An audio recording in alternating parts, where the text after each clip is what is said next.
દર્શક મિત્રો, આજે હું તમને સરદારની ગૌરવગાથા સંભળાવીશ. તો આજનો મારો વિષય છે પરોપકારથી પાવન થવાય. તે વખતે ગોધરામાં પ્લેગનો રોગચાળો ફૂલ્યો ફાલ્યો હતો. સતત તાવ આવે, બગલમાં ગાંઠ નીકળે. આના કારણે ઘણા લોકોનું મૃત્યુ પણ થાય અને આના કારણે લોકોમાં ઘણો ભય ફેલાઈ ગયો અને સરકાર પણ પ્લેગના રોગથી બચાવવા લોકો પાછળ પડતી હતી. આમ ગોધરામાં એક મુસ્લિમ પરિવાર રહે.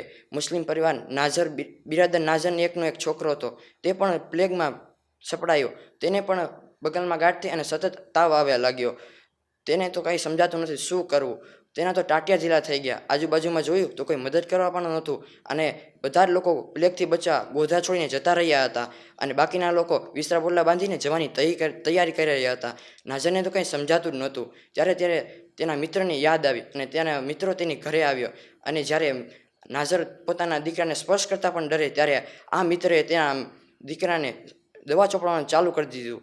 આ મિત્ર તો હિંમતવાળો હતો અને દવા ચોપડવાનું ચાલુ કરી દીધું, પણ નાઝરના દીકરાને તો મૃત્યુનું તેડું આવી જ ગયું હતું અને આના કારણે નાઝરના દીકરાનું મૃત્યુ થયું અને તેના મિત્રના પ્લેગવાળાની બાજુમાં રહેવા તેને પણ પ્લેગનો રોગ થયો અને બગલમાં ગાંઠ થઈ.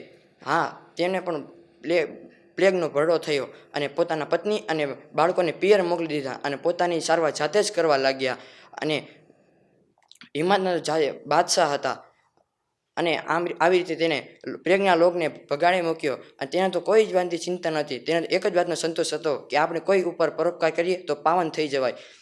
પણ નાઝર મિયા આવા મિત્રને પોતાનો જીવ જોખમમાં મૂકીને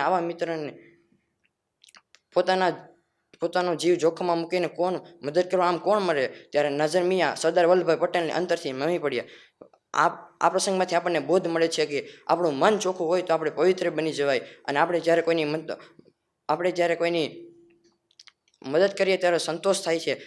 આ પ્રસંગમાંથી આપણે બોધ લેવો જોઈએ કે આપણું મન ચોખ્ખું હોય તો આપણે પવિત્ર બની જવાય અને આપણે કોઈનું મદદ કરીએ તો આપણે સંતોષ થાય છે. પણ આવા સંતોષ તો જાણે કોઈને પચતો જ ન હોય, પણ ત્યારે કોકને તો આવા સંતોષમાં કોકને દુઃખી જોવામાં કે દુઃખી કરવામાં જ આના આવતો હોય છે, પણ પછી તેને પણ દુઃખી થવાનો વારો આવે છે. તો વાલા દર્શક મિત્રો, આ વિડીયો મારો તમને ગમ્યો હોય તો જરૂરથી લાઇક કરો, વધુમાં વધુ શેર કરો.